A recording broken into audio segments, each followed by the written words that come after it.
Hello, my little cupcakes, my little great students. I have such a good story. Nobody hugs a cactus. Here we go on our adventure. Hope you like it. Hank lived in a pot. The pot sat in a window. The window looked out at the empty desert. It was hot, dry, peaceful, and quiet, just the way Hank liked it. So here's Hank right there. It's hot, quiet, peaceful, just the way he likes it.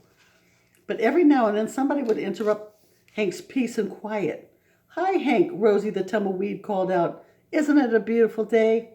Hank ignored her. He just wanted to be left alone. There's Rosie the tumbleweed blowing by him, saying, "Isn't this a wonderful day, Hank?" He ignored her. "Okay, so long," said Rosie cheerfully, and she tumbled away. Hank was happy again. So Rosie tumbled away, and Hank was happy again.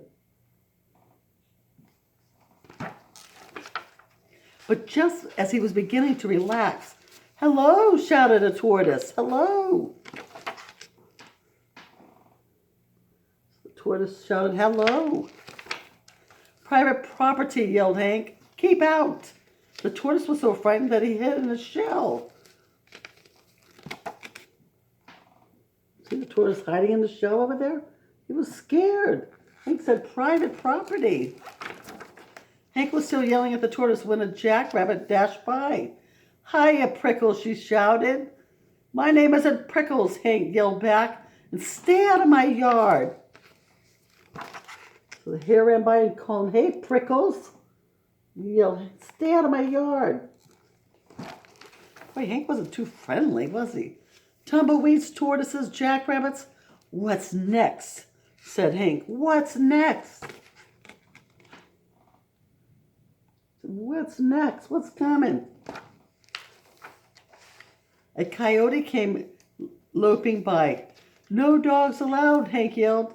"I'm not a dog," said the coyote, "and you are as prickly on the inside as you are on the outside."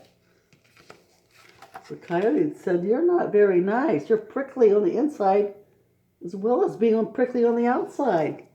That wasn't a compliment. Before Hank could yell back at the coyote, a cowboy strode past. "Keep off the grass," shouted Hank. "What grass?" said the cowboy. "Seems to me somebody needs a hug." "Too bad nobody hugs a cactus." Oh my goodness, the cowboy said somebody needs a hug, and it was Hank. But no one hugs a cactus. "Hi," said a lizard. "Who invited you?" said Hank. "And just in case you're wondering, I don't want a hug." "That's good," said the lizard, "because I don't want to give you one." Then he skittered away. So Hank said, "I don't want a hug." And the lizard said, "Don't worry." And he skittered away. An owl landed on the roof. "If you're looking for a hug," said Hank, "well, I guess I could give you one." Looks like Hank's changing his tune. He said, "I guess I could give you a hug, owl." "Woo! Woo! Me?" said the owl. "You must be joking." And for the first time, Hank began to feel a little lonely. So the owl said, "Woo! Must be kidding. I don't want to hug you, cactus." The next morning, Hank was feeling more sad on the inside than prickly. Maybe a hug wouldn't be so bad after all. He was feeling sad. Maybe a hug wouldn't be so bad after all. The wind began to pick up, and Old Cup blew by and stuck to Hank's face.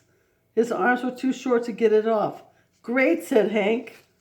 So a cup blew by and landed right on Hank's face, and he couldn't get the cup off. "Great!"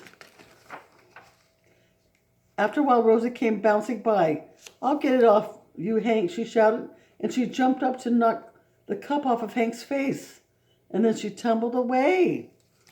Oh my goodness, so Rosie the tumbleweed helped knock the plastic cup off Hank's face. Hank didn't have time to thank Rosie. He felt bad about all the other times he had been so rude to her. So he came up with a plan. So he felt bad that he'd been so impolite and rude to Rosie. Came up with some plan. Hank decided to grow the best flower he could and then give it to Rosie as a thank you gift. It took days, but at last it was ready. He couldn't wait for Rosie to pass by again. So Hank grew a flower and he was waiting to give it to Rosie. She comes by to get it. When at last she finally did come bouncing by, Hank held out the flower. Look, Rosie, he said, I grew it just for you. Look at Hank saying, I grew it just for you, Rosie. Rosie was so surprised she jumped up and gave Hank a great big hug. It felt so nice Hank didn't want to let go. But as things turned out, he couldn't. Rosie and Hank had become stuck together. Uh-oh. So Rosie and Hank were stuck together and they couldn't get separated. But they didn't care. After all, it's better to be stuck in a hug than stuck all alone. Look at the tortoise looking at him. They're stuck together, but they don't seem to mind. They're still stuck. They're enjoying each other's company.